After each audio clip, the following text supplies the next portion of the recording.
Bem, galera, a gente chega aqui para o nosso episódio 2 desse novo formato de podcast, onde a gente apresenta o conteúdo nas plataformas de áudio, mas a gente também faz um vídeo e deixa aqui no YouTube.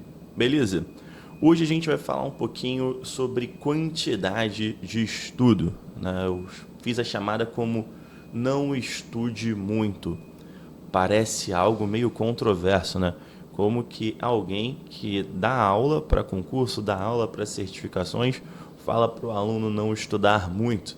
Parece algo meio incongruente. Mas vocês vão entender o que eu quero dizer, que vai ser muito mais sobre a forma de estudar. A gente viu como o estudo é de graça para concurso no nosso último episódio. Hoje a gente vai aprofundar um pouco nessa temática, principalmente falando sobre profundidade e relevância de conteúdo. Beleza? Mas antes disso, vamos começar aqui aquele nosso compromisso que a gente assumiu no último episódio, que é a nossa agenda da semana. Então, o podcast está sendo liberado hoje, dia 22, às 12 horas, tanto nas plataformas de áudio como aqui no YouTube. Amanhã, lembrando que todas as videoaulas eu faço a liberação no YouTube a partir das 6 horas. Então, amanhã a gente tem aula do Banco Central, bem atualizada, fazendo ali menção à Lei 179, que deu a questão de autonomia para o Banco Central, pegando já alguns nuances de mudança que tiveram nessa modificação de governo e juntando bem ali com o que a gente já viu do nível normativo ao longo dessa semana que passou. Na quarta-feira a gente tem a aula da Comissão de Valores Mobiliários e na sexta-feira a gente tem a aula da SUSEP e da Previc, tá? Que faltou um C, SUSEP e Previc. E ali a gente vai fechar os dois primeiros níveis do Sistema Financeiro Nacional. A gente passou por todos os conselhos, vai passar por todas as entidades supervisoras, executoras, e aí a gente depois, na próxima semana, começa a estudar sobre os operadores, sobre o terceiro nível do Sistema Financeiro Nacional. E no próximo domingo, mais um episódio do nosso podcast. Beleza? Então vamos lá. Antes da gente entrar no tema de hoje, né, sobre essa questão do não estude muito, eu queria compartilhar uma história com vocês que aconteceu comigo durante a minha faculdade, tá? Para quem não sabe, apesar de estar aí no ramo financeiro há muito tempo, eu sou formado em Direito e logo quando eu entrei no banco eu comecei o meu estudo de graduação e teve algo que me marcou muito logo no início da minha jornada, mais especificamente no meu segundo período de Direito.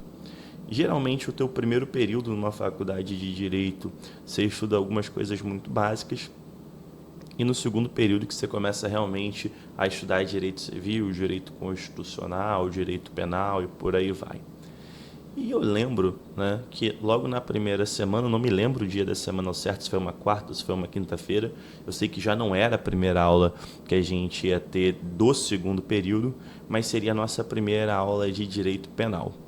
E uma coisa me chamou muito a atenção, que a aula estava marcada para ser no auditório da universidade, que era o maior espaço que tinha. E isso me chamou a atenção. Falei, por que a aula vai ser no auditório? E quando eu cheguei na sala de aula, tinha basicamente 100 alunos. A minha turma, ela costumava ter entre 50 e 60 alunos. Então tinha basicamente o dobro de alunos para ter aula. E apenas aconteceu isso na aula de Direito Penal. E eu olhei e falei, nossa, por que será que tem tanta gente aqui?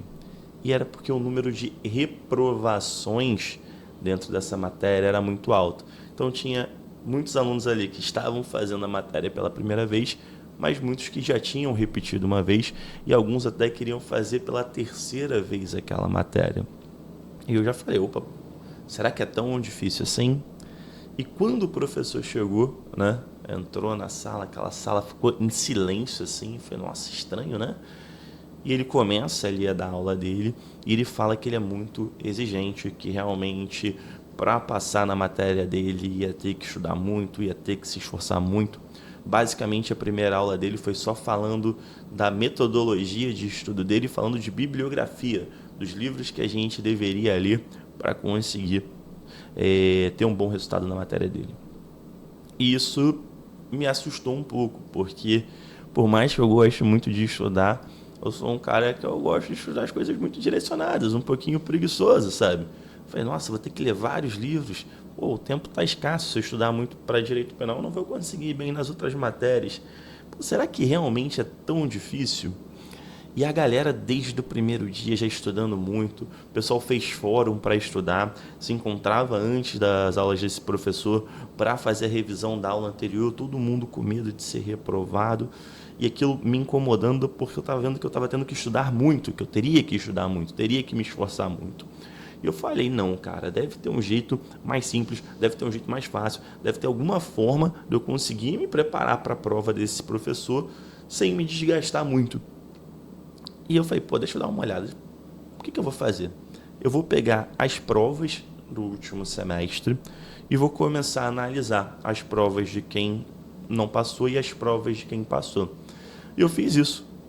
Fui na turma seguinte, né, da galera que já estava no terceiro período, que tinha passado por esse professor. Tinha alguns amigos, consegui algumas provas.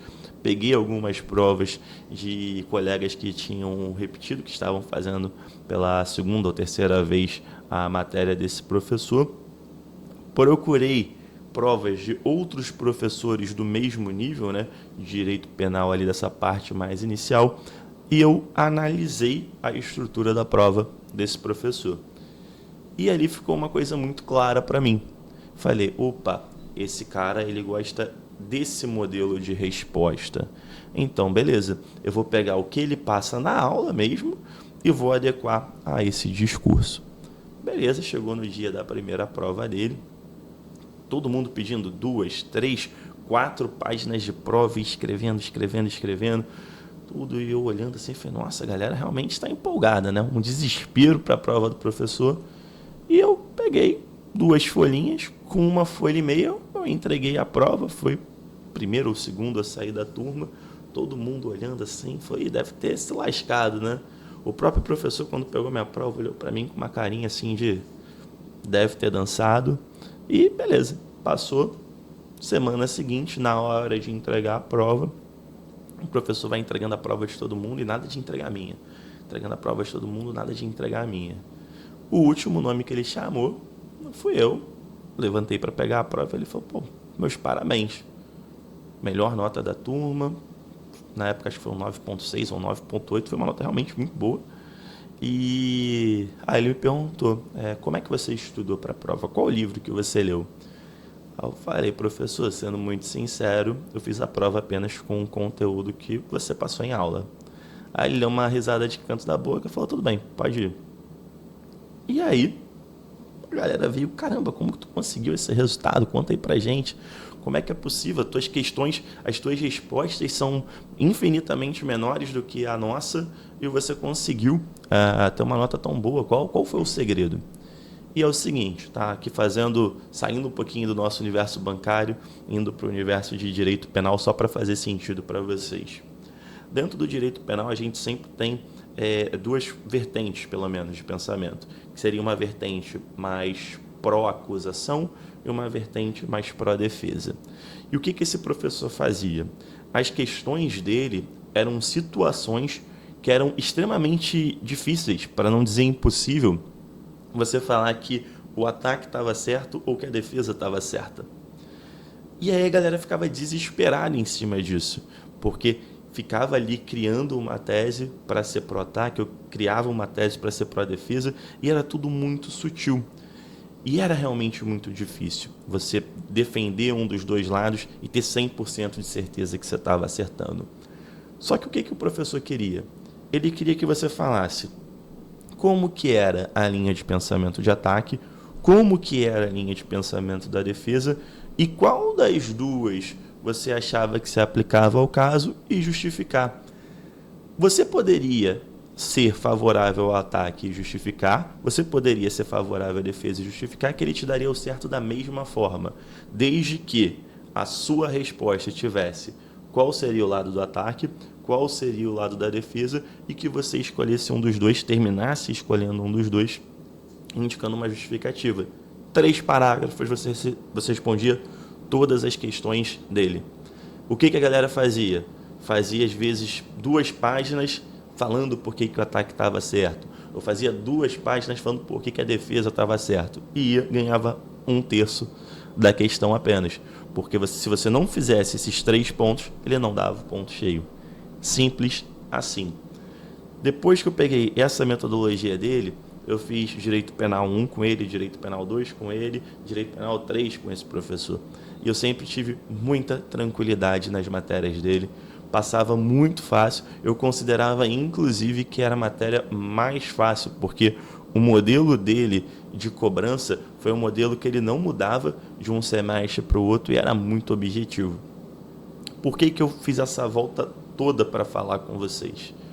Exatamente para chegar no ponto de que quem passa em concurso público não é quem estuda muito, não é pessoa que pega e devora vários livros, não é pessoa que pega e faz 500 provas, não é pessoa que vai e compra 300 cursos. Essa pessoa que estuda muito, se ela não souber o que ela está fazendo, ela está desperdiçando tempo, está desperdiçando dinheiro, está desperdiçando energia, fica com cansaço mental e na hora que chega para a prova não tem um bom desempenho. Então você não vai estudar muito, você vai estudar correto. Porque quem muito estuda não tem tempo para aprender. Quem muito estuda não tem tempo para aprender. Brian, então como é que eu estudo de forma correta? Você precisa ter uma metodologia de estudo. Opa, uma metodologia? Mas qual vai ser essa metodologia? Simples. Você vai fazer uma base de estudo que esteja mais vinculada à banca do seu concurso, tá? Então, quando a gente fala para vocês, olha, se a banca que vai fazer o teu concurso é a SES Gran Rio, esquece as questões de outras bancas. Faça apenas questões da SES Gran Rio. Por que a gente fala isso? Para você se familiarizar com a metodologia da SES Gran Rio. Ah, não, vai ser da FGV a prova. Estuda com as questões da FGV, para você se adequar à metodologia daquela instituição. Brian, para o concurso que eu pretendo fazer, que eu vou estudar, ainda não tem banca definida. Como é que eu faço esse estudo então? Fica um pouco mais complicado, concordo. Você vai para um nível de abrangência um pouquinho maior, mas você ainda se agarra em alguns direcionamentos. Por exemplo, concurso bancário. Concurso bancário, quando a gente fala de Banco do Brasil, Caixa Econômica, bancos regionais, são concursos de nível médio. Então eu vou fazer questões de nível médio. Eu vou comprar, consumir, procurar conteúdos de nível médio. Não faz sentido eu pegar um livro de administração do nível superior para estudar para vendas e negociação de um concurso de nível médio. Eu vou estudar muito, eu vou ter muito mais conhecimento, mas isso vai me distanciar do meu objetivo, que é o quê? Uma prova de nível médio, tá? Então, muito cuidado com isso. Estudar 3, 4, 5 horas por dia, faz mais sentido você estudar de 1h30 a 2 horas por dia, fazendo aquilo que a gente conversou no último podcast, que é você se preparar, se estruturar para estudar de graça, compilar os conteúdos. Então faz muito mais sentido você estudar menos tempo, mas com toda a tua estrutura organizada. Faz muito mais sentido você estudar menos tempo, mas com o conteúdo adequado ao nível de dificuldade que você vai enfrentar. E principalmente, tendo um estudo alinhado à metodologia. Aí entra uma vantagem, de quando você, por exemplo, adquire um curso, adquire uma mentoria, alguma coisa do tipo para um concurso específico, Tem algumas plataformas de concurso que eles oferecem aquelas assinaturas amplas, que você tem acesso a tudo e tudo mais. Cara, é até maneiro porque você está fazendo um pagamento único, você tem acesso a muita coisa. Eu, particularmente, como consumidor, eu prefiro pagar algo específico. Até para eu usufruir aquilo, né? Ficar mais fácil de eu identificar pelo que eu estou pagando. E isso facilita também o meu universo de estudo. Porque vamos lá, você já deve ter passado por essa dificuldade. Quando você entra na Netflix para escolher um filme, tem tanta coisa para você ver, tem uma porrada de escolha possível que você demora muito tempo para escolher um filme. É a mesma coisa com questão de estudo. Se você for entrar numa plataforma que tem uma porrada de coisa para você estudar, você vai falar, será que eu estudo isso? Será que eu não estudo isso? E quando você vê, você não estuda nada. Então, vai tentando sempre sintetizar, diminuir tanto quantidade de conteúdo que você tem para estudar, quanto a questão também de ferramentas que você vai utilizar. Isso vai te dar um perfil de estudo mais claro, mais objetivo. E aí a gente entra no final da nossa conversa de hoje, que é o perfil de quem é aprovado em concurso público. Todos os meus alunos que passaram em concurso público, todos, sem exceção, eles guardam uma característica em comum. São pessoas extremamente diferentes, tá? São pessoas extremamente diferentes. Tinha aquela galera que era sempre muito estudiosa, né? Que era nota 10 no colégio, e aí pegou toda essa maneira de estudar e trouxe para concurso. Tinha aquela pessoa que não gostava muito de estudar, mas que focou durante um período. Tinha galera que tinha muito tempo, tinha galera que tinha pouco tempo. Vários perfis, mas tinha uma característica que era igual. Todo aluno meu que passou em concurso tinha uma característica que, quando eu olhava aquilo dali, eu já falava, olha, você tem tudo para passar. E quando eu olhava um aluno que não tinha essa característica, eu já dava um puxãozinho de orelha, ó, toma cuidado, que por mais que você esteja estudando de uma forma muito eficaz, se você não tiver essa característica, você vai dançar. Que é o quê? A objetividade. Objetividade. Que é exatamente isso. Saber até onde você precisa estudar. Saber até onde o nível de conhecimento, até onde aquela prova te exige de nível de conhecimento. Dar um exemplo para vocês. Tinha uma aluna muito boa, com um resultado muito forte nas questões de simulados que a gente fazia, uma das melhores alunas que eu tinha. E ela, infelizmente, não passou no concurso. E durante o nosso processo, eu já tinha alertado ela que certas coisas que ela fazia poderiam realmente afastá-la da aprovação. Por exemplo, a gente estava fazendo estudo para o Banco do Brasil nível médio. E aí a gente teve uma aula de direito trabalhista, né? Porque tem lá no edital, você tinha que fazer o estudo. Aí beleza, a gente conversou, passou ali uma aula de mais ou menos uns 40 minutos, passando pelos pontos principais.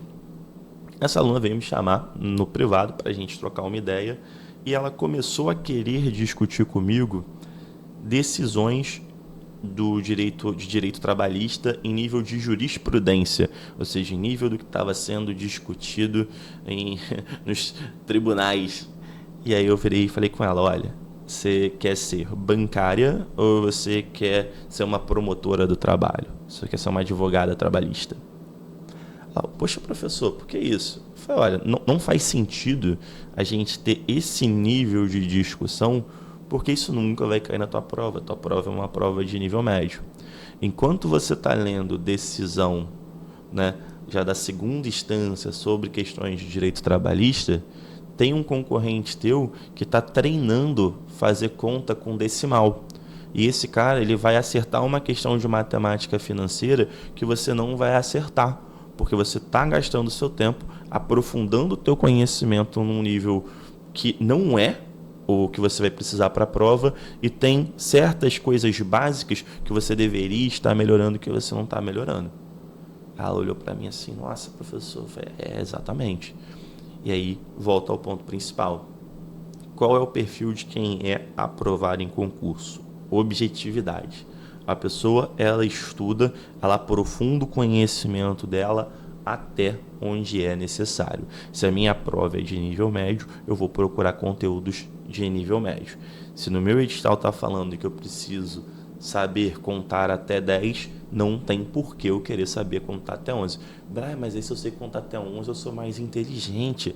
Sim, você é mais inteligente, mas quem passa em concurso não são os mais inteligentes por si só. passa em concurso quem se prepara melhor, quem tem uma linha de pensamento construída e segue isso até a sua aprovação. Então, por isso, a gente fecha hoje com essa frase: quem muito estuda não tem tempo para aprender. Não é para você parar de estudar, tá? O cabeção não vai fazer essa lenha, não é isso. Mas foque, né, em construir um ambiente propício de estudo. Lembre-se, mais vale 1h30, 2 horas de estudo organizada, com conteúdo do nível que você precisa saber, do que você ficar estudando 4, 8, 10, 12 horas por dia, se exaurindo, pegando muito conteúdo que às vezes você nem vai utilizar para a prova. Beleza? Agradeço a companhia de vocês até agora, sempre um prazer estar aqui, um forte abraço e até o nosso próximo podcast.